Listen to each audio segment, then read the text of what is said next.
بچنا چاہیے۔ دنیا کے چھوٹے چھوٹے عذاب تو اس لیے ہیں کہ لوگ بڑے عذاب سے بچ جائیں، جیسے اللہ تعالیٰ نے سورہ سجدہ کے اندر فرمایا کہ وَلَنُذِيقَنَّهُم مِّنَ الْعَذَابِ الْأَدْنَىٰ دُونَ الْعَذَابِ الْأَكْبَرِ لَعَلَّهُمْ يَرْجِعُونَ۔ بڑے عذاب سے پہلے ہم چھوٹے چھوٹے عذاب سکھاتے ہیں تاکہ لوگ واپس آ جائیں۔ اور یہاں فرمایا کہ دنیا کا عذاب تو بہت تھوڑا ہے، آخرت کا عذاب بہت سخت ہے۔ مسلم شریف کے اندر ایک حدیث ہے، نبی اکرم صلی اللہ علیہ وسلم نے لعان کے موقع پر کسی جوڑے کو بات کرتے ہوئے فرمایا، جنہوں نے لعان اس پروسیجر کو کہتے ہیں کہ جب میاں شوہر اپنی بیوی کے اوپر الزام لگا دیتا ہے تو پھر اس کے بعد جو ان کا پروسیجر ہوتا ہے 5 قسمیں اٹھانے کا، اس کو لعان کہتے ہیں۔ تو وہاں نبی اکرم صلی اللہ علیہ وسلم نے فرمایا تھا ان عذاب الدنیا اہون من الآخرہ یا من عذاب الآخرہ، کہ دنیا کا جو عذاب ہے، یہ دنیا کی کوئی بڑی سے بڑی سزا مل جائے تو وہ چھوٹی سزا ہے آخرت کی سزا کے مقابلے میں۔ اللہ تعالی ہم سب کو دنیا اور آخرت کے ہر طرح کے عذاب سے محفوظ فرمائے۔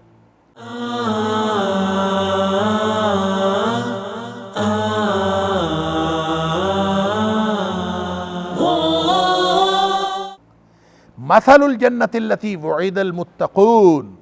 اللہ اکبر۔ اب یہ ایک طرف تو عذاب ہے، یہ ایک انجام ہے جو معاندین نبوت کا ہے، جو کفار کا ہے، جو مشرکوں کا ہے، توحید کو نہ ماننے والوں کا ہے، اور دوسری طرف پھر انجام ہے اہل توحید کا جو عقل مند ہیں، جن کو پیچھے عقل مند کہا گیا کہ یہ انما یتذکر اولو الالباب، عقل مند ہی نصیحت پکڑتے ہیں، اور عقل مندوں کی پھر کچھ نشانیاں بھی بتائیں۔ اب یہاں اللہ تعالیٰ فرماتا ہے کہ جو عقل مند ہیں ان کا انجام یہ نہیں ہوگا جو بے وقوفوں کا اور اہل شرک کا ہے۔ مثل الجنت التی وعد المتقون، وہ جنت جس کا وعدہ کیا گیا ہے متقیوں سے، وعد المتقون جس کا وعدہ کیا گیا ہے متقیوں سے۔ اور متقی کون ہوتا ہے؟ متقی وہ ہوتا ہے، متقون متقی کی جمع ہے، اور متقی وہ ہوتا ہے جو زندگی اللہ کی ناراضگی سے بچ کر گزارتا ہے اور اللہ کی رضامندی حاصل کرنے کی کوشش میں گزارتا ہے۔ لہٰذا جو شخص بھی ہو، چاہے جتنے مرضی افراد کا گروہ ہو، جو اللہ کی ناراضگی سے بچ کر اللہ کی رضامندی حاصل کرنے کی تگ و دو میں زندگی گزارتے ہیں، وہ متقین ہیں۔ فرمایا ان کو تو اللہ جنت عطا فرمائے گا۔ مثل الجنت، جنت کی مثال یا جنت کی صفت تو یہ ہے۔ اب یہ مثل ہے، مثل نہیں ہے۔ ایک لفظ قرآن حکیم میں استعمال ہوا ہے مثل بھی، ایک مثل ہے۔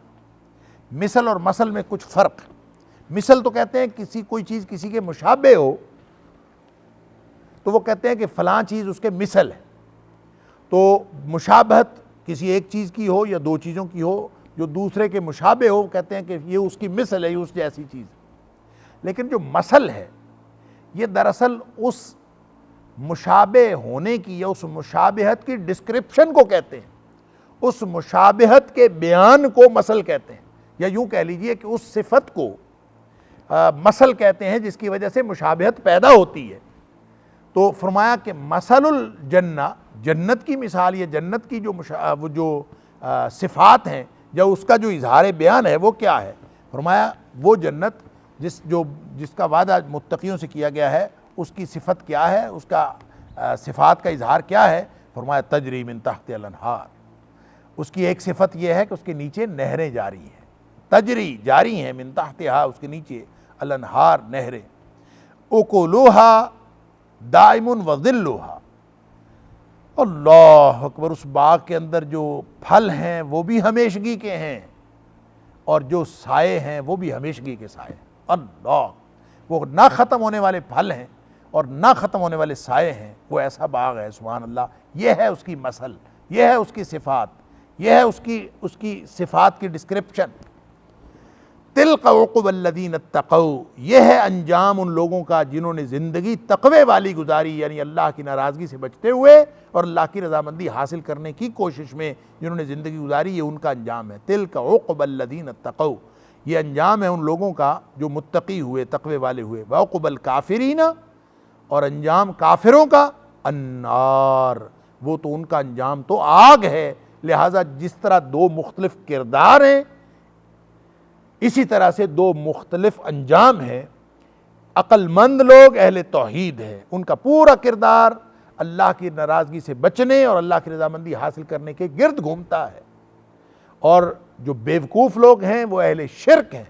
ان کی پوری زندگی اپنے ذاتی مقاصد کے حصول کے لیے یا پھر غیر اللہ کی پرستش میں گزرتی ہے، لہٰذا ان کا انجام جہنم ہے، اہل ایمان کا انجام جو ہے وہ جنت ہے۔ فرمایا تلک عقبی الذین اتقوا، یہ جو جنت ہے جس کے نیچے نہریں جاری ہیں، جس کے پھل بھی اور سائے بھی دائمی ہیں، ہمیشگی کے ہیں، فرمایا یہ متقیوں کا انجام ہے۔ وعقبی الکافرین، اور کافروں کا انجام النار، وہ تو جہنم ہے، جہنم کی آگ ہے، اللہ تعالیٰ معاف فرمائے۔ والذین آتیناہم الکتاب یفرحون بما انزل الیک، وہ لوگ جن کو ہم نے کتاب دی ہے، والذین، وہ لوگ آتیناہم الکتاب، جن کو دی ہے ہم نے کتاب، یفرحون، وہ خوش ہوتے ہیں بما انزل الیک، اس چیز سے جو ان کے اوپر، جو آپ کی طرف نازل کیا گیا ہے اے حبیب صلی اللہ علیہ وسلم۔ وَمِنَ الْأَحْزَابِ، اور گروہوں میں سے کچھ ایسے بھی ہیں، مَن يُنْكِرُ بَعْدَهُ، کہ جو اس کے بعض چیزوں پر بڑے سخت ناراض ہوتے ہیں یا انکار کرتے ہیں، بعدہ، اس کی بعض حصوں کا بڑا انکار کرتے ہیں یا اس پر ناراض ہوتے ہیں، ان کو وہ برا لگتا ہے۔ قل، آپ فرما دیجئے، انما امرت، مجھے تو حکم دیا گیا ہے، یعنی اس کے سوا اور کوئی بات نہیں، کہ مجھے تو حکم دیا گیا ہے، ان اعبد اللہ، یہ کہ میں اللہ کی بندگی کروں، ولا اشرک بہ، اور اس کے ساتھ میں کسی کو شریک نہ ٹھہراؤں، الیہ ادعو، اسی سے میں دعائیں مانگتا ہوں، اسی کو میں پکارتا ہوں، والیہ مآب، اور اسی کی طرف میری واپسی ہے یا میرا لوٹنا ہے۔ یہ جو والذین آتیناہم الکتاب ہے کہ وہ لوگ جن کو ہم نے کتاب دی، یفرحون بما انزل الیک، وہ آپ پر نازل کردہ کتاب کے بارے میں خوش ہوتے ہیں۔ ان سے مراد کون لوگ ہیں؟ اس کے بارے میں دو قسم کے گروہ اس سے مراد ہیں۔ ایک تو اس سے مراد اہل ایمان بھی ہو سکتے ہیں، کہ اس سے مراد اہل ایمان ہے۔ الکتاب سے مراد ہوگا قرآن، الکتاب سے مراد قرآن بھی ہے، اور الکتاب سے مراد وہ کتابیں بھی ہیں جو پہلے لوگوں کو دی گئیں جس سے وہ اہل کتاب کہلائے۔ لہذا اگر الکتاب سے مراد قرآن ہو تو اس کا معنی یہ ہوگا کہ والذین آتیناہم الکتاب، کہ جن کو قرآن ملا ہے، یعنی جو اس امت کے لوگ ہیں، وہ پھر قرآن کے نزول پر خوش ہوتے ہیں۔ پھر اس کا مطلب یہ ہوگا کہ اس سے مراد، کتاب سے مراد قرآن لے لیں۔ دوسرا، اس سے مراد کتاب سے مراد پہلی کتابیں ہوں تو پھر اس سے مراد اہل کتاب ہوں گے، کہ اہل کتاب خوش ہوتے ہیں۔ اب ظاہر ہے اہل کتاب کیوں خوش ہوں گے قرآن کو سن کے، وہ کیوں خوش ہوں گے؟ تو اس کا مطلب یہ ہے کہ اہل کتاب میں سے وہ لوگ جو کتاب کا علم رکھتے ہیں اور ان کو معلوم ہے کہ پہلی کتابوں میں نبی اکرم صلی اللہ علیہ وسلم کی اور قرآن کی نزول کی نشانیاں موجود ہیں، لہٰذا جب نبی اکرم صلی اللہ علیہ وسلم پر قرآن نازل ہوا تو انہوں نے پہچان بھی لیا، جیسے قرآن نے کہا کہ یعرفونہ کما یعرفون ابناءہم، وہ اس طرح سے پہچانتے ہیں نبی اکرم صلی اللہ علیہ وسلم کو بھی اور قرآن کو بھی، جس طرح وہ اپنے بیٹوں کو پہچانتے ہیں اسی طرح وہ اس کو بھی پہچانتے ہیں۔ تو گویا وہ ابتداً تو خوش ہوئے، بعد میں ان میں سے انہوں نے انکار کر دیا، یہ بھی اس کا معنی ہو سکتا ہے۔ اور دوسرا معنی یہ ہو سکتا ہے کہ ہیں تو اس سے مراد اہل کتاب ہی، لیکن وہ اہل کتاب مراد ہیں جن کو اللہ تعالیٰ نے ایمان کی دولت نصیب کر دی، وہ خوش ہوتے ہیں قرآن سن کر۔ عبداللہ بن سلام رضی اللہ تعالیٰ عنہ خوش ہوتے ہیں، تمیم داری رضی اللہ تعالیٰ عنہ خوش ہوتے ہیں، سلمان فارسی رضی اللہ تعالیٰ عنہ خوش ہوتے ہیں، یعنی یہ اس طرح کے لوگ ہیں جن کو ایمان کی دولت نصیب ہوئی تھی، یہ خوش ہوتے ہیں۔ اور دوسرا وَمِنَ الْأَحْزَابِ مَن يُنْكِرُ بَعْدَهُ، انہی گروہوں میں سے ایسے بھی ہیں جو اس کی بہت ساری باتوں کا انکار کرتے ہیں، قرآن کی باتوں کا۔ بعدہ سے مراد وہ کتاب بھی جو ان کو دی گئی اس کا انکار کرتے ہیں، اور بعدہ سے مراد وہ کتاب بھی جو بما انزل الیک، جو نبی اکرم صلی اللہ علیہ وسلم پر نازل ہوئی، وہ بھی مراد ہو سکتی ہے۔ یعنی بہت سارے یہ یہودیوں کے بارے میں اور بنی اسرائیلیوں کے بارے میں، اہل کتاب کے بارے میں قرآن کہتا ہے کہ تؤمنون ببعض الکتاب وتکفرون ببعض، یعنی تم کتاب کے کچھ حصے پر ایمان لاتے ہو اور کچھ حصے کا انکار کر دیتے ہو۔ تو یہ ان کا طریقہ تھا، تو اس کا مطلب یہ ہے کہ انہی میں سے ایک گروہ جو ہے وہ کچھ حصے کا انکار کر دیتا ہے، تو قرآن کا انکار بھی کرتے ہیں، وہ پچھلی کتابوں کا بھی انکار کرتے ہیں، تو گویا یہ اس سے مراد وہی لوگ ہیں۔ لہٰذا اس آیت کا مصداق یہ ہوا کہ اگر الکتاب سے مراد قرآن ہو تو یہ پہلے لوگ جو بیان ہوئے ہیں والذین آتیناہم الکتاب، تو اس سے مراد اہل ایمان ہوں گے، اور اگر الکتاب سے مراد اہل کتاب ہیں، یہی بات زیادہ محسوس ہوتی ہے درست کہ اس سے مراد اہل کتاب ہیں، اور اہل کتاب کا وہ گروہ جو ایمان لایا قرآن پر وہ خوش ہوتا ہے قرآن کے نزول پر، اور جو اس کا دوسرا گروہ ہے جو اصل دشمن ہے سارے کے سارے، وَمِنَ الْأَحْزَابِ مَن يُنْكِرُ بَعْدَهُ، تو یہ ان کا دوسرے گروہ کا ذکر ہے کہ وہ قرآن کا انکار کرتے ہیں۔ تو فرمایا کہ یعنی صرف مشرکین مکہ ہی نہیں انکار کر رہے، اہل کتاب بھی انکار کر رہے، اور اہل کتاب کے ساتھ مشرکین مکہ کے رابطے تھے۔ قُلْ إِنَّمَا أُمِرْتُ أَنْ أَعْبُدَ اللَّهَ وَلَا أُشْرِكَ بِهِ شَيْئًا، اے حبیب صلی اللہ علیہ وسلم آپ اپنا اعلان کر دیجئے، چاہے یہ کافر بات مانے چاہے نہ مانے، چاہے مشرک بات مانے نہ مانے، یہودی مانے نہ مانے، عیسائی مانے نہ مانے، آپ اعلان کر دیجئے، قل آپ یہ اعلان کر دیجئے، انما سوائے اس کے اور کوئی بات نہیں، امر تو مجھے تو حکم دیا گیا ہے، ان اعبد اللہ کہ میں اللہ کی بندگی کروں، ولا اشرک بہ اور اس کے ساتھ میں کسی کو شریک نہ ٹھہراؤں، الیہ ادعو یہ ہے خالص توحید، سبحان اللہ، اسی کو میں پکارتا ہوں، اسی سے میں دعائیں کرتا ہوں، وَإِلَيْهِ مآب اور اسی کی طرف میری واپسی ہے، میرا لوٹ کر جانا ہے۔ وَكَذَلِكَ أَنزَلْنَاهُ حُكْمًا عَرَبِيًّا، اللہ تعالیٰ فرماتا ہے اس طرح ہم نے یہ شاہی فرمان جو نازل کیا ہے یہ عربی میں ہے، حکماً یہ ایسا فرمان ہے، ایسا قانون ہے، عربیًا جو عربی زبان میں نازل ہوا ہے۔ وَلَئِنِ اتَّبَعْتَ أَهْوَاءَهُمْ اے حبیب صلی اللہ علیہ وسلم اگر آپ ان کی خواہشات کی پیروی کریں، بعد ما جاءک من العلم اس کے بعد کہ آپ کے پاس العلم آ گیا، اللہ اکبر، ما لک من اللہ من ولی ولا واق، تو اللہ کی طرف سے آپ کا پھر نہ کوئی کارساز ہوگا اور نہ ہی آپ کو کوئی بچانے والا ہوگا، اللہ اکبر۔ یہ وہی بات ہے جو اللہ تعالیٰ نے سورہ بقرہ میں بھی 2 دفعہ فرمائی، وَلَئِنِ اتَّبَعْتَ أَهْوَاءَهُمْ بَعْدَ الَّذِي جَاءَكَ مِنَ الْعِلْمِ مَا لَكَ مِنَ اللَّهِ مِنْ وَلِيٍّ وَلَا نَصِيرٍ، اور ایک جگہ فرمایا وَلَئِنِ اتَّبَعْتَ أَهْوَاءَهُمْ بعد الذی جاءک من العلم انک اذا لمن الظالمین، کہ اگر تو ان کی خواہشات کی پیروی کرے، العلم جو آپ کے اوپر نازل ہوا ہے اس کو چھوڑ کر،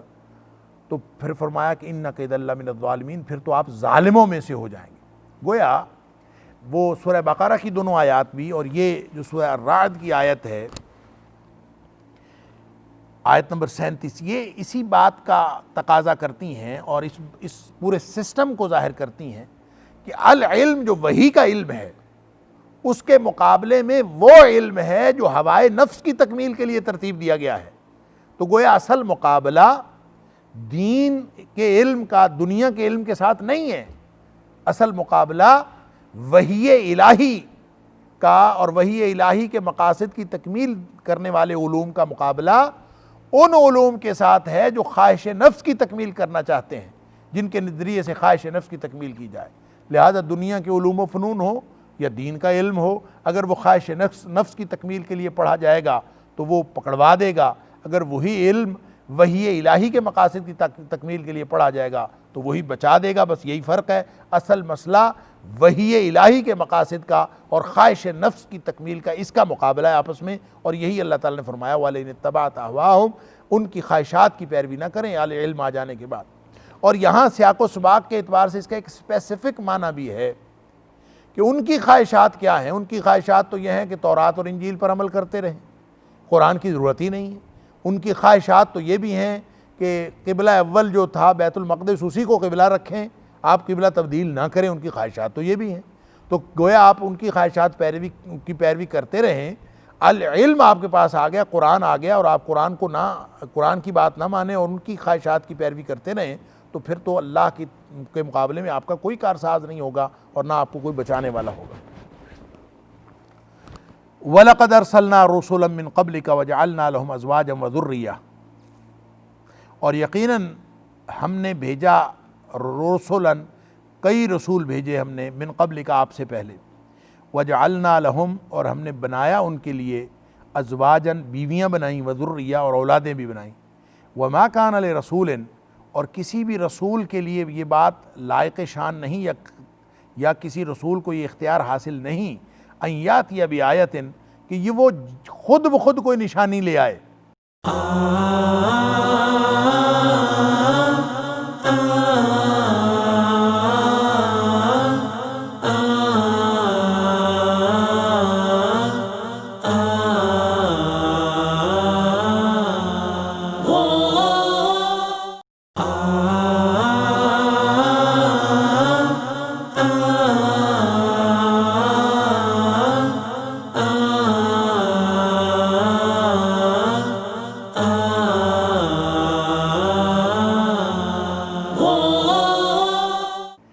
کسی رسول کے، وہی بات ہے جو پیچھے بھی معجزے کے حوالے سے ہو رہی تھی، اور میں نے یہ عرض کیا تھا کہ رسول خود نشانی نہیں لا سکتا، خود دعویٰ نہیں کر سکتا کہ میں معجزہ لے آتا ہوں، لہذا وما کان لرسول، کسی رسول کے لیے لائق شان نہیں ہے کہ وہ یہ دعویٰ کرے ان یاتی بآیۃ، کہ وہ کوئی نشانی لے آئے گا، الا باذن اللہ، ہاں وہ کہتا ہے کہ اللہ کے حکم سے آ سکتا ہے، اللہ حکم دے تو آ سکتا ہے، کوئی رسول یہ اختیار نہیں رکھتا کہ وہ خود معجزہ برپا کر دے۔ لکل اجل کتاب، ہر مقررہ مدت جو ہے وہ تحریر کی ہوئی ہے، لکل اجل، ہر مقررہ مدت کے لیے کتاب ایک تحریر ہے، اس کے لیے ایک تحریر ہے۔ بعض مفسرین نے کہا کہ یہ اصل میں الفاظ کی تقدیم و تاخیر ہے، یہ اصل الفاظ یہ تھے لکل کتاب اجل، کہ ہر جو لکھی ہوئی بات ہے اس کے لیے ایک میعاد مقرر ہے کہ کب اس نے وقوع پذیر ہونا ہے، لیکن یہ تقدیم و تاخیر کرنے کی ضرورت نہیں ہے، لیکن جس طرح سے الفاظ موجود ہے اس طرح بھی یہ قابل تفہیم ہے۔ لکل اجل، ہر وہ جو مدت ہے جو اللہ نے مقرر کی ہے، کتاب اس کو اللہ نے لکھ رکھا ہے، تحریر میں آتی ہے، اور ظاہر ہے کہ وہ لوح محفوظ پہ لکھی ہوئی ہے اور اس کی ایک تحریر ہے، اس کے مطابق سارے امور سر انجام پاتے ہیں اور اس کے مطابق سب کچھ ہوتا رہتا ہے۔ لیکن یہ جو آیت ہے یہ بھی کفار مکہ کے ایک اور اعتراض کو دور کرنے کے لیے نازل ہوئی ہے۔ ان کا اعتراض یہ تھا کہ نبی اکرم صلی اللہ علیہ وسلم بشری احتیاج رکھتے ہیں، جس طرح عام ایک بشر کی احتیاجات ہوتی ہیں، کھانا بھی کھاتے ہیں، اور آپ نے شادیاں بھی کی ہوئی ہیں، اور لوگ تو بلکہ بڑی ہرزہ سرائی کرتے تھے نبی اکرم صلی اللہ علیہ وسلم کی شان میں کہ آپ کو کوئی اور کام ہی نہیں ہے،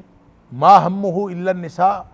کہ نبی اکرم صلی اللہ علیہ وسلم کے بارے میں کہا کرتے تھے کہ آپ کا تو کوئی اور مطمع نظر ہی نہیں ہے سوائے عورتوں کے، اتنی ساری شادیاں کی ہیں، آئے روز جو ہے نئی شادی کیے پھرتے ہوتے ہیں، نعوذ باللہ من ذالک۔ نبی اکرم صلی اللہ علیہ وسلم کے بارے میں یہ ہرزہ سرائی بھی وہ کرتے تھے، اور ان کو اعتراض اصل میں یہ تھا کہ بشر تو شادیاں کریں، عام آدمی تو شادیاں کریں، نبی کیوں شادیاں کرتا ہے؟ اور نبی جو ہے وہ یاکل الطعام و یمشی فی الاسواق، ان کو یہ بھی اعتراض ہوتا تھا کہ جیسے دوسری مقامات پر اللہ تعالیٰ نے فرمایا، وہ کہتا ہے کہ یہ کیسا نبی ہے، ما لہذا الرسول یاکل الطعام و یمشی فی الاسواق، یہ کیسا رسول ہے جو کھانا کھاتا ہے ہماری طرح اور ہماری طرح بازاروں میں پھرتا ہے، چلتا پھرتا ہے؟ تو گویا نبی کو تو کوئی فرشتہ ہونا چاہیے تھا۔ اللہ تعالیٰ نے اس کا جواب مختلف جگہوں پہ دیا ہے، جیسا کہ بنی اسرائیل میں، سورہ بنی اسرائیل کے اندر اللہ تعالیٰ نے یہ جواب دیا کہ اگر زمین میں فرشتے رہتے ہوتے تو ان کی ہدایت کے لیے ہم فرشتہ نازل کر دیتے، چونکہ ہدایت جو مقصود تھی وہ انسانوں کی تھی، لہٰذا اللہ نے انسانوں میں سے ایک نبی، بشر میں سے ایک نبی جو ہے وہ بھیجا، مبعوث فرمایا۔ لہٰذا اللہ تعالیٰ نے یہ فرمایا کہ سارے ہی نبی بازاروں میں گھومتے تھے، سارے ہی نبی کھانا کھاتے تھے، اللہ اکبر۔ اور حضرت عیسیٰ علیہ السلام اور حضرت مریم کے بارے میں اللہ تعالیٰ نے سورہ مائدہ کے اندر فرمایا کانا یاکلان الطعام، یہ ماں بیٹا بھی دونوں کھانا کھاتے تھے، اللہ اکبر۔ کون سا نبی آیا جو کھانا نہیں کھاتا تھا؟ لہٰذا اب جو یہ اعتراض تھی کہ ان کی بیویاں بھی ہیں اور ان کی اولاد بھی ہے، تو اللہ تعالیٰ فرماتا ہے کہ جتنے بھی نبی آئے ہیں، وَلَقَدْ أَرْسَلْنَا رُسُولًا مِّن قَبْلِكَ، اے حبیب صلی اللہ علیہ وسلم آپ سے پہلے جتنے بھی رسول ہم نے نازل کیے، بھیجے ہیں، وَجَعَلْنَا لَهُمْ،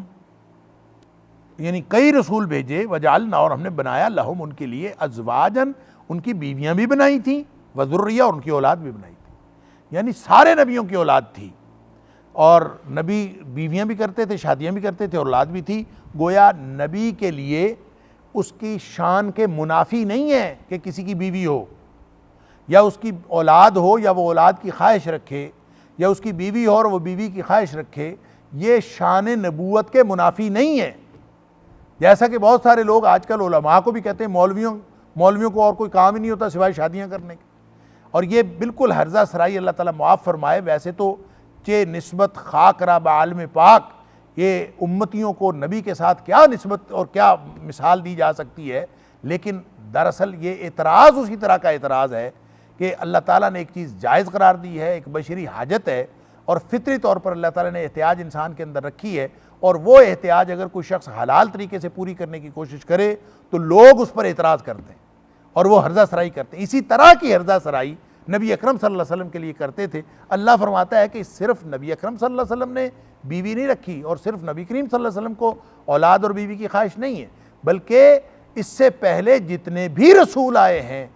سب کے اندر یہ احتیاج رکھی تھی، یعنی سارے بشر تھے، سب کے اندر جو ہے بیویاں اور اولاد رکھنے کی احتیاج موجود تھی۔ وَجَعَلْنَا لَهُمْ أَزْوَاجًا وَذُرِّيَّةً، ہم نے ان کی بیویاں بھی بنائی تھیں اور اولاد بھی بنائی تھی۔ اچھا، یہاں پہ جو اولاد کے لیے لفظ استعمال ہوا ہے، ویسے تو اولاد بھی عربی زبان کا لفظ ہے، ولد بھی عربی زبان کا لفظ ہے، ولد کی جمع اولاد، لیکن یہاں پہ ذریہ کا لفظ استعمال ہوا ہے۔ تو ذریتاً عربی میں کہتے ہیں کہ یہ ذریت اس اولاد کو کہتے ہیں جو گنتی کے اعتبار سے 3 یا 3 سے زیادہ ہو، یعنی ذریہ کا لفظ استعمال ہی اس اولاد پہ ہوتا ہے جن کی تعداد 3 یا 3 سے زیادہ ہو۔ تو اس کا مطلب یہ ہوا کہ یہ جو ہمارے ہاں 2 بچے اور سکھ ہزار کہا جاتا ہے، یہ تمام انبیاء کی سنت کے خلاف ہے۔ یعنی ذریہ کا مطلب یہ ہوگا کہ سارے نبیوں کی جتنی بھی اولاد ہوئی ہے وہ 3 یا 3 سے زیادہ تھی۔ اللہ تعالیٰ نے جس کو بھی جو اولاد دی ہے 3 یا 3 سے کم اولاد نہیں دی، 3 یا 3 سے زیادہ ہی دی ہے۔ 2 بچے کسی کے نہیں تھے، ذریتاً کا لفظ یہ بتاتا ہے۔ تو اس کا مطلب یہ ہوا کہ یہ جو ہم نے کوئی منصوبہ بندی کے نام پر لوگوں کو بچے کم رکھنے کے لیے ترغیب دینے کا آغاز کر رکھا ہے، تو یہ بھی غیر شرعی ہے اور نبیوں کی سنت کے خلاف ہے۔ لہٰذا جو صحت وغیرہ کے مسائل ہیں، خواتین کی صحت وغیرہ کے مسائل، اس کے اوپر اور نیچرل جو اولاد کے اندر وقفہ ہے اس کے اوپر جو کوئی ترغیب دی جائے تو اس میں کوئی حرج نہیں ہے۔ بچوں کی تعلیم کے حوالے سے ترغیبات دی جائیں، اور جو خاندان کی جو بہتری کے لیے، فلاح و بہبود کے لیے اور بہبود آبادی کے لیے جتنے پروگرام بنائے جائیں وہ درست ہیں۔ لیکن جو منصوبہ بندی کے لیے کوئی شخص اگر کہے کہ اولاد کم رہنی چاہیے اور 2 بچے ہونے چاہیے یا 1 بچہ ہونا چاہیے، تو یہ ذریتاً کا لفظ جو ہے کہ ہم نے ان کے لیے ازواج و ذریہ، ان کے لیے بیویاں بھی بنائیں، ان کے لیے اولاد بھی بنائی، تو اس کا مطلب یہ ہے کہ وہ 3 یا 3 سے زیادہ بچوں کے والدین تھے جتنے بھی نبی آئے، واللہ عالم۔ بہرحال اس کا دوسرا معنی یہ بھی ہو سکتا ہے کہ جیسے ازواجاً بہت ساری بیویاں ہیں، تو یہ چونکہ بہت سارے رسولوں کی بات ہو رہی ہے، تو ان بہت سارے رسولوں کی بہت ساری بیویاں کو ضروری نہیں کہ ہر ایک کی کئی بیویاں ہوں، تو کسی کی ایک بھی ہو سکتی ہے۔ تو ویسے ازواجاً بالعموم انبیاء کی جو تعدد ازواج یعنی 1 سے زیادہ ہی بیویاں ہوتی تھیں، لیکن ہو سکتا ہے کسی کی ایک بھی ہو، اور ازواجاً کا لفظ رسولن کی وجہ سے جمع آیا ہے۔ اسی طرح ذریتاً کا لفظ بھی رسولن کی وجہ سے جمع ہو سکتا ہے، اس کے اندر یہ احتمال بھی موجود ہے۔ لہذا لازمی طور پر یہ معنی نہیں ہے کہ ہر نبی کی اولاد اتنی زیادہ تھی، ایک معنی بہرحال اس میں سے نکلتا ہے۔ وَمَا كَانَ لِرَسُولٍ أَن يَأْتِيَ بِآيَةٍ إِلَّا بِإِذْنِ اللَّهِ، اور کسی رسول کے لائق نہیں، اس کے اختیار میں نہیں کہ وہ خود کوئی نشانی لے آئے اللہ کے حکم کے بغیر۔ ظاہر اللہ کا حکم ہوگا تو وہ لا سکتا ہے۔ لِكُلِّ أَجَلٍ کتاب، اللہ تعالیٰ نے جو کچھ مقرر کیا ہے وہ لکھ رکھا ہے۔ اب اللہ کے ہاں ہر چیز کا وقت مقرر ہے اور وہ لکھی ہوئی ہے، چاہے وہ دنیا میں جو چیزیں آنی ہیں، دنیا میں وقوع پذیر ہونے والے واقعات ہیں، وہ بھی اللہ کے ہاں بالکل ایک ترتیب سے لکھے ہوئے ہیں لوح محفوظ کے اندر، اور چاہے وہ اخروی اعتبار سے جو کچھ بھی ہونا ہے، ہر چیز جس کا وقت مقرر ہے وہ تحریر میں آیا ہوا ہے، اللہ تعالیٰ نے اس کو لکھ کے اپنے پاس رکھا ہوا، اور ظاہر جہاں لکھ کے رکھا ہے اس کو کیا کہتے ہیں؟ لوح محفوظ، اس پر لکھا ہوا ہے۔ اب ظاہر ہے کہ یہ ویسے تو بات لوح محفوظ کی ہوئی اس حوالے سے کہ اللہ تعالیٰ نے ہر چیز کا وقت مقرر کر کے وہاں لکھا ہوا ہے، لیکن لوح محفوظ پر یہ جو انجام ہوا برا عقل مند بے وقوفوں کا، جس کا ذکر اللہ تعالیٰ نے سابقہ آیات میں کیا، یا پھر اچھا انجام ہوا جو عقل مندوں کا، تو کیا وہ بھی تقدیر کی وجہ سے، لکھے ہوئے ہونے کی وجہ سے ہے؟ یہ ایک سوال پیدا ہوتا کہ اگر اللہ نے لکھا ہوا ہے کہ فلاں شخص جو ہے وہ جنت میں جائے گا، اور اللہ نے لکھا ہوا ہے فلاں شخص جہنم میں جائے گا، تو کیا لکھے ہوئے ہونے کی وجہ سے سب کچھ ہو رہا؟ ایسا نہیں ہے، بلکہ اللہ تعالیٰ فرماتا ہے کہ لکھا تو ہوا ہے، لیکن یمحو اللہ ما یشاء ویثبت، اللہ تعالیٰ جسے چاہتا ہے مٹا دیتا ہے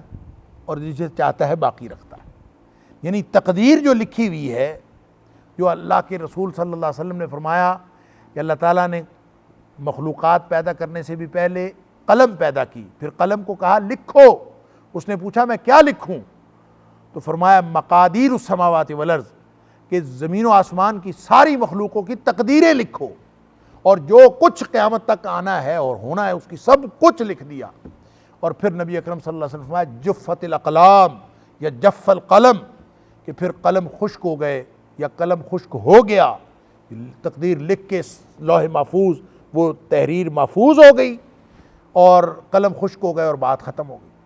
اللہ فرما رہا ہے یمحو اللہ ما یشاء ویثبت، اللہ تعالیٰ جسے چاہتا ہے مٹا دیتا ہے اور جسے چاہتا ہے باقی رکھتا ہے۔ اس کا مطلب یہ ہے کہ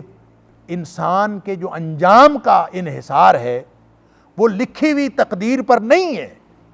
بلکہ انسان کے انجام کا انحصار اس کے اپنے کیے ہوئے اعمال پر ہے، اس کے پیش کیے ہوئے کردار پر ہے۔ اس لیے کہ اللہ نے امتحان کے لیے ہر انسان کو پیدا کیا ہے۔ الذی خلق الموت والحیات لیبلوکم ایکم احسن عملا، اس نے امتحان کے لیے موت اور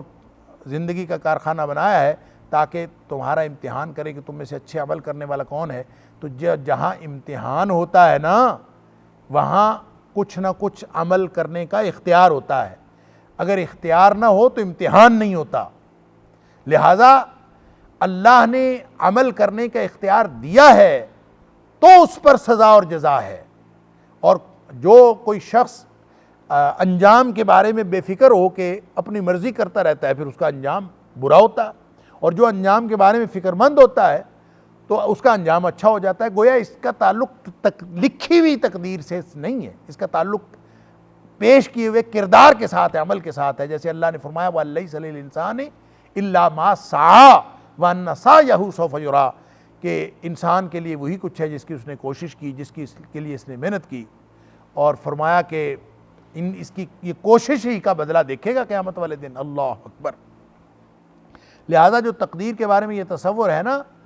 کہ تقدیر میں جو لکھ دیا گیا ویسے ہی ہونا ہے، یہاں اللہ تعالیٰ نے اس کی تردید فرما دی کہ لکھا ہوا تو ہے، قلم تو خشک ہو گئے ہیں، لیکن وہاں کیا لکھا ہے؟ فرمایا وَعِندَهُ أُمُّ الْكِتَابِ، اصل کتاب تو اللہ کے پاس ہے نا،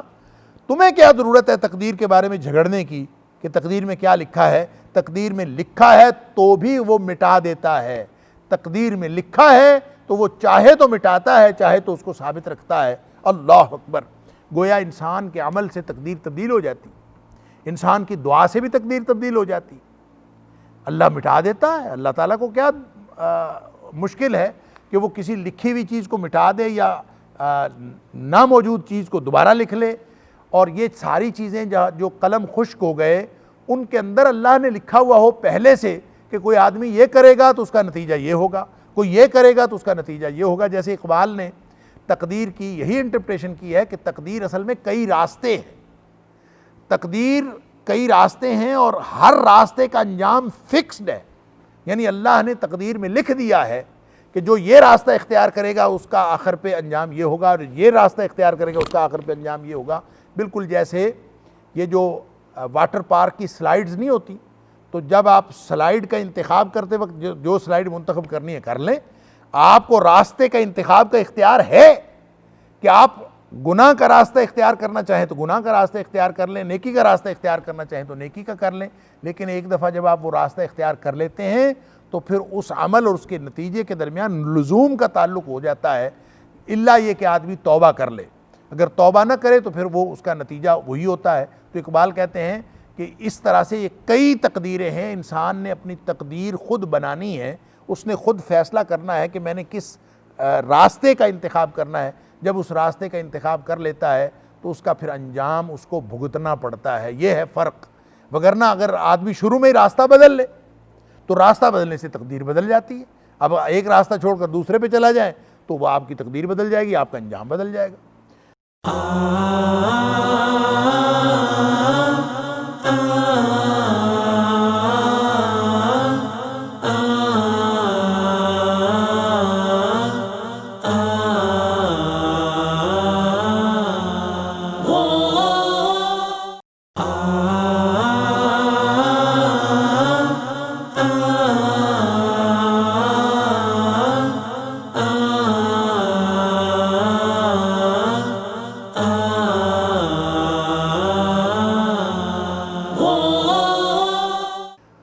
اور وہ جو اقبال کا بڑا معروف شعر ہے کہ وہ کہتا ہے کہ تیری دعا سے قضا تو بدل نہیں سکتی مگر ہے اس سے یہ ممکن کہ تو بدل جائے.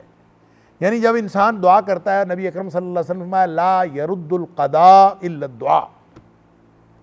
کہ تقدیر کو صرف ایک چیز ٹال سکتی ہے اور وہ ہے دعا. گویا انسان دعا کرتا ہے تو تقدیر بدل جاتی ہے. اور یہ نبی اکرم صلی اللہ علیہ وسلم نے دعا کی قبولیت کی جو 3 صورتیں بتائیں اس میں بھی یہ ہے کہ آپ کوئی بھی دعا کرتے ہیں، اگر اس کے آپ نے رزق حرام نہیں کھایا ہوا، اگر آپ نے کوئی اللہ کی نافرمانی نہیں کی ہوئی، شرائط پوری ہیں اور پاکیزگی کی حالت میں آپ اللہ سے دعا مانگتے ہیں، تو اللہ تعالیٰ آپ کی دعا لازماً قبول کرتا ہے. یہ نہیں ہو سکتا کہ دعا لازماً قبول نہ ہو. البتہ قبولیت کی 3 صورتیں ہو سکتی ہیں. ایک صورت تو یہ ہے کہ اللہ سے جو مانگا ہے ویسے کہ ویسے عطا کر دے. دوسری صورت یہ ہو سکتی ہے کہ وہ جو مانگا ہے وہ تو عطا نہ ہو، تو کوئی مصیبت علاوہ ازیں آنے والی تھی جس کا انسان کو علم نہیں تھا، اللہ تعالیٰ اس دعا کی وجہ سے جو اس نے کسی اور معاملے میں مانگی، کچھ اور مانگا، اللہ اس دعا کی وجہ سے آنے والی مصیبت ٹال دیتا. اور تیسری صورت یہ ہے کہ اگر یہ دونوں معاملات نہ ہوں پہلے والے، تو پھر اللہ تعالیٰ اس کی دعا کو آخرت میں اجر کے لیے جمع کر کے رکھ دیتا ہے. اور آخرت میں جو جمع کی ہوئی دعائیں ہوں گی، جب انسان ان کا اجر دیکھے گا تو نبی اکرم صلی اللہ علیہ وسلم نے فرمایا کہ وہ حسرت کرے گا کہ کاش دنیا میں میری کوئی دعا قبول نہ ہوئی ہوتی، سارا اجر مجھے وہاں مل جاتا، وہ اتنا بڑا اجر ہوگا. تو اس سے بھی پتہ چلا کہ جو آنے والی مصیبت دعا سے ٹل جاتی ہے تو اس کا مطلب ہے دعا رد بلا ہے اور دعا تقدیر کو ٹال دیتی ہے، تقدیر کو بدل دیتی. پھر نبی اکرم صلی اللہ علیہ وسلم کا یہ فرمان بھی کہ آپ نے فرمایا من احب ان یبسط له فی رزقہ وینسى له فی اثرہ فلیصل رحمہ، جس کو یہ پسند ہو کہ اس کا رزق کشادہ ہو جائے اور اس کی عمر بڑھ جائے. حالانکہ یہ دونوں چیزیں ہیں جس کے بارے میں نبی کریم صلی اللہ علیہ وسلم نے فرمایا کہ ماں کے پیٹ میں بچہ ہوتا ہے لکھ دیا جاتا ہے، اور یہ پہلے ہی لکھا ہوا ہے کتنی عمر ہے. تو جب یہ لکھا ہوا ہے اور ماں کے پیٹ میں جب ہوتا ہے تو دوبارہ پھر لکھ دیا جاتا ہے، اس کا اعادہ کر دیا جاتا ہے اور وہ کنفرم ہو جاتا ہے، تو پھر عمر کیسے بڑھ جاتی ہے، پھر رزق کیسے کشادہ ہو جاتا ہے. تو اس کا مطلب ہے انسان کے عمل کرنے سے، انسان کے نیکیاں کرنے سے اس کی عمر بھی بڑھ جاتی ہے. اور جیسے یہ 2 حدیث ہے ترمذی کی لا يرد القضاء الا الدعاء، کہ تقدیر کو صرف جو ہے دعا ہی بدل دیتی ہے، اسی میں یہ بھی ہے ولا يزيد في العمر الا البر، عمر میں اضافہ نہیں کرتی کوئی چیز سوائے نیکی کے. اگر کوئی نیکی کرے، لوگوں کے ساتھ حسن سلوک کرے، تو اس سے عمر میں اضافہ ہوتا ہے. اور یہ دوسری حدیث جو بخاری کی ہے اس میں بھی آپ نے فرمایا کہ من احب له، جس کو یہ پسند ہو ان یبسط له فی رزقہ وینسى له فی اثرہ فلیصل رحمہ، جس کو پسند ہو کہ اس کا رزق کشادہ ہو جائے اور اس کی عمر بڑھ جائے، اس کو چاہیے کہ صلہ رحمی کرے، رشتہ داروں سے اچھا سلوک کرے. اس سے اس کی رزق میں اضافہ ہوتا ہے اور اس سے اس کی عمر بڑھتی ہے. گویا یہ ساری باتیں یہ ثابت کر رہی ہیں کہ انسان اگر اپنا کردار پیش کرے تو تقدیر تبدیل ہو جاتی ہے. اور اللہ نے فرمایا یمحو اللہ ما یشاء ویثبت وعندہ ام الکتاب. تمہیں تقدیر کا بہانہ بنانے کی ضرورت ہی کیا ہے؟ تقدیر کا علم تو اس کے پاس ہے، عندہ ام الکتاب، لوح محفوظ تو اس کے پاس ہے، اصل کتاب تو اس کے پاس ہے، لہٰذا وہ اس کو جو مرضی کرے وہ اس کا کام ہے. البتہ اہل علم نے یہ سمجھنے کے لیے کہ وہ تقدیریں جو اللہ نے لکھ رکھی ہیں اور وہ اس کے اندر کوئی تبدیلی نہیں ہوتی، قلم خشک ہو گئے اور قیامت تک کے لیے وہ فکسڈ ہو گئیں، اور وہ تقدیر جس کے اندر تبدیلی ہوتی ہے انہوں نے اس کو 2 حصوں میں تقسیم کیا ہے. وہ کہتے ہیں کہ ایک تقدیر وہ ہوتی ہے جو مبرم ہوتی ہے اور ایک تقدیر وہ ہوتی ہے جو معلق ہوتی ہے، یعنی جس میں آپشنز دیے ہوتے ہیں اللہ نے یہ کرے گا تو یہ ہو جائے گا، یہ کرے گا تو یہ ہو جائے گا، وہ معلق ہے. اور مبرم وہ ہے جو فکسڈ ہے، وہ تبدیل نہیں ہوتی. تو گویا اللہ نے انسان کو اختیار دیا ہے کہ وہ اپنے اختیار کے مطابق اپنا انجام بنا سکتا ہے. اسی لیے اللہ تعالیٰ فرماتا ہے فمن شاء فلیؤمن فمن شاء فلیکفر، جو چاہے تو مومن بن جائے، چاہے تو کافر بن جائے. انا ہدیناہ السبیل اما شاکرا و اما کفورا، ہم نے اس کو راستہ بتا دیا ہے، چاہے یہ شکر کرنے والا بن جائے چاہے کفر کرنے والا بن جائے. تو امتحان بھی اسی میں ہے اور تقدیر امتحان میں رکاوٹ نہیں بنتی، اور اللہ تعالیٰ خود ہی اس میں تقدیر کے اندر مٹائے یا باقی رکھے، یہ اللہ کا کام ہے. کتاب اس کے پاس ہے، تقدیر اس کے پاس ہے، علم اس کے پاس ہے. جب ہمارے پاس نہ اس کا علم ہے نہ اس کی کوئی بات، تو ہمیں وہ رکاوٹ سمجھنی کیوں چاہیے؟ تقدیر کا نہ کبھی بہانہ بنانا چاہیے اور نہ کبھی تقدیر کی وجہ سے کسی عمل کی بنیاد رکھنی چاہیے۔ یعنی کوئی آنے والے کسی کام کے بارے میں آپ یہ نہیں کہہ سکتے کہ جو تقدیر میں ہوگا میں کر لوں گا، نہیں، آنے والے کام کے بارے میں ہمیشہ یہ کہیں کہ اللہ خیر کرے گا، اللہ سے خیر کی توقع رکھیں اور اللہ سے دعا کرتے رہیں کہ اللہ تعالیٰ مستقبل اچھا کر دے۔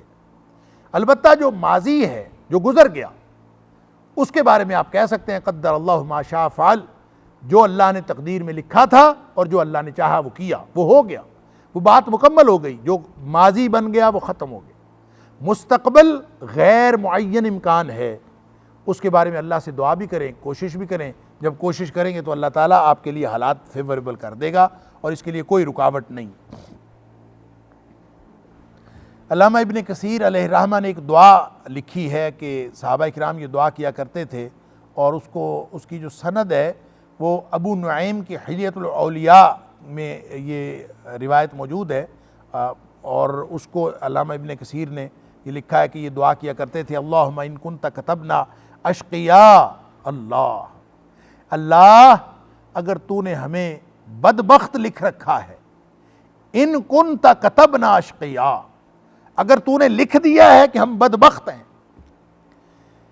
فمحہ، اللہ اس کو مٹا دے، اللہ اکبر، وَاکْتُبْنَا سُعَدَاء، اور اللہ تو ہمیں خوش بخت لکھ دے، خوش بختوں میں لکھ دے، ہمیں بدبختوں میں نہ لکھ، اگر تو نے بدبختوں میں لکھا ہے تو اس کو مٹا دے، اللہ مٹا سکتا ہے، اور وَاکْتُبْنَا سُعَدَاء، اور ہمیں خوش بختوں میں لکھ دے، وَإِن كُنْتَ كَتَبْنَا سُعَدَاء، اور اگر تو نے ہمیں سعداء میں خوش بختوں میں لکھا ہوا ہے، فَأَثْبِتْنَا، اللہ پھر اس کو قائم رکھ، اسی کو ثابت رکھ، تمحو ما تشاء وتثبت، تو جسے چاہتا ہے مٹا دیتا ہے، جسے چاہتا ہے تو باقی رکھتا ہے، وعندک ام الکتاب، اور اللہ اصل کتاب لوح محفوظ تو تیرے ہی پاس ہے۔ تو یہ دعا بھی گویا قرآنی مفہوم کے عین مطابق ہے کہ اللہ سے ہمیشہ خوش بختی کی دعا کرتے رہنا چاہیے۔ وَإِمَّا نُرِيَنَّكَ بَعْضَ الَّذِي نَعِدُهُمْ، اور اگر ہم آپ کو دکھا دیں بعض الذی نعدہم، ان میں سے بعض چیزیں جس کا ہم ان سے وعدہ کرتے ہیں، یا جن سے ہم نے جو ان سے وعدہ کیا ہوا ہے کہ ان کو شکست پیش آ جائے گی، قید ہو جائیں گے، سزا ملے گی، عذاب آئے گا، یا قیامت آ جائے گی، یا یہ تباہ و برباد ہو جائیں گے، جس کا بھی ہم نے وعدہ کیا ہوا ہے، ان میں سے کچھ اگر اے حبیب صلی اللہ علیہ وسلم آپ کو ہم دکھا دیں، او یا نتوفینک، یا ہم آپ کو فوت کر دیں، یعنی وہ دکھانے سے پہلے ہی، یعنی آپ کی حیات طیبہ میں ان کے اوپر کوئی اللہ کا کیا ہوا وعدہ پورا ہو، یا آپ کے اس دنیا سے تشریف لے جانے کے بعد وعدہ پورا ہو، اس سے کیا فرق پڑتا ہے؟ فرمایا فَإِنَّمَا، پس سوائے اس کے نہیں، عَلَيْكَ الْبَلَاغ، آپ کے ذمے تو صرف پہنچا دینا ہے، وَعَلَيْنَا الْحِسَابِ، حساب لینا ہمارے ذمے ہے۔ اللہ فرما رہا ہے کہ نبی اکرم صلی اللہ علیہ وسلم کو ان کی مشن کا جو احاطہ ہے وہ کر کے بتایا جا رہا ہے، مشن کی نوعیت بتائی جا رہی ہے کہ آپ نے صرف ہمارا پیغام پہنچانا ہے، اور وہ چیزیں، وہ وعدے جو ان کے ساتھ کیے جا رہے ہیں، عذاب کے وعدے ہیں، یا ان کے اگر یہ اچھے کام کریں تو اچھائی کے وعدے ہیں، جتنے بھی وعدے ہیں وہ آپ کی ہوتے ہوئے پورے ہو جائیں یا آپ کے بعد پورے ہو جائیں، آپ کے ذمے پہنچا دینا ہے، ہمارے ذمے اس کا حساب رکھنا ہے۔ اولم یروا انا ناتی الارض ننقصها، کیا لوگ نہیں دیکھتے کہ زمین کو ہم تنگ کرتے جا رہے ہیں، من اطرافها، اس کے کناروں سے، یعنی جو کفار کا احاطہ ہے ان کی زندگی تنگ ہوتی جا رہی، آہستہ آہستہ ایسے واقعات وقوع پذیر ہو رہے تھے کہ آہستہ آہستہ جو کفار اور مشرکین کا جو عرصہ حیات تنگ ہو رہا تھا، اسی کو اللہ کریم نے اس طرح بیان کیا ہے کہ دیکھیں ہم زمین کو آہستہ آہستہ تنگ کر رہے ہیں ان کے کناروں سے، گویا ایک وقت آئے گا کہ یہ بالکل پکڑ لیے جائیں گے سارے کے سارے۔ واللہ یحکم، اور فیصلے اللہ ہی کرتا ہے، لا معقب لحکمہ، اللہ کے حکم کو اور اللہ کے فیصلے کو رد کرنے والا کوئی نہیں، کوئی اللہ کے فیصلے کو رد نہیں کر سکتا جب وہ فیصلہ کر لیتا ہے۔ وَهُوَ سَرِيعُ الْحِسَاب، اور وہ بہت جلد حساب لینے والا ہے۔ وَقَدْ مَكَرَ الَّذِينَ مِن قَبْلِهِمْ، اور یقیناً فریب کیا تھا پہلے لوگوں نے بھی، ان لوگوں نے بھی جو پہلے ہوئے ان سے، فَلِلَّهِ الْمَكْرُ جَمِيعًا، سارے کے سارے منصوبے ساری کی ساری تدبیریں دراصل اللہ ہی کے پاس ہیں، گویا اللہ ان کی ساری تدبیروں کو جانتا ہے۔ یعلم ما تکسب کل نفس، وہ جانتا ہے کہ کوئی جان کیا کچھ کر رہی ہے، ما تکسب کیا کمائی ہے یا کرتی ہے، کل نفس ہر جان نے جو کچھ کیا ہے اللہ سب جانتا ہے۔ وَسَيَعْلَمُ الْكُفَّارُ، اور عن قریب کافر بھی جان لیں گے۔ اللہ اکبر، لمن عقبی الدار، کہ کس کے لیے جو ہے آخرت کا گھر، سب سے اچھا گھر جو ہے وہ کس کے لیے ہے، یہ کافروں کو بھی عن قریب پتہ چل جائے گا۔ وَيَقُولُ الَّذِينَ كَفَرُوا، اور کافر یہ کہتے ہیں لست مرسلا، اے حبیب صلی اللہ علیہ وسلم آپ کو رسول نہیں مانتے، آپ کی رسالت کو نہیں مانتے، اور آپ کو سیدھا سیدھا کہہ دیتے ہیں کہ آپ تو رسول ہیں ہی نہیں۔ اللہ، اب اندازہ کیجئے کہ دشمنان دین اور معاندین نبوت اور کفار اور مشرک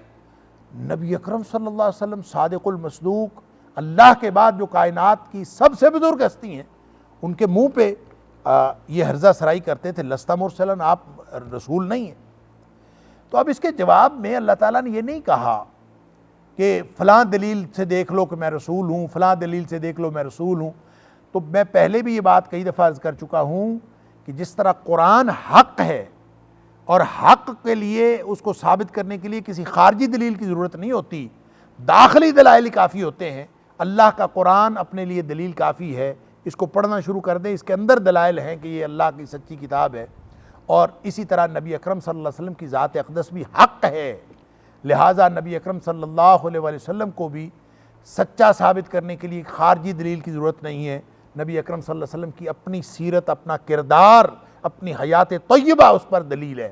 لہٰذا کبھی قرآن نے دلیل نہیں دی۔ سورہ یاسین کے اندر بھی ہم دیکھتے ہیں یہی اسلوب ہے، وہاں پہ بھی کہ جب اللہ تعالیٰ فرماتا ہے کہ یہ کے بعد دیگرے 3 نبی ہم نے بھیجے، لیکن وہ سارے اس سب کو جھٹلا دیا، ان انتم الا تکذبون، ان کو کہا کہ تم تو جھوٹے ہو۔ اللہ اکبر، تو اس کا جواب بھی انہوں نے یہ دیا تھا قالوا ربنا یعلم انا الیکم لمرسلون،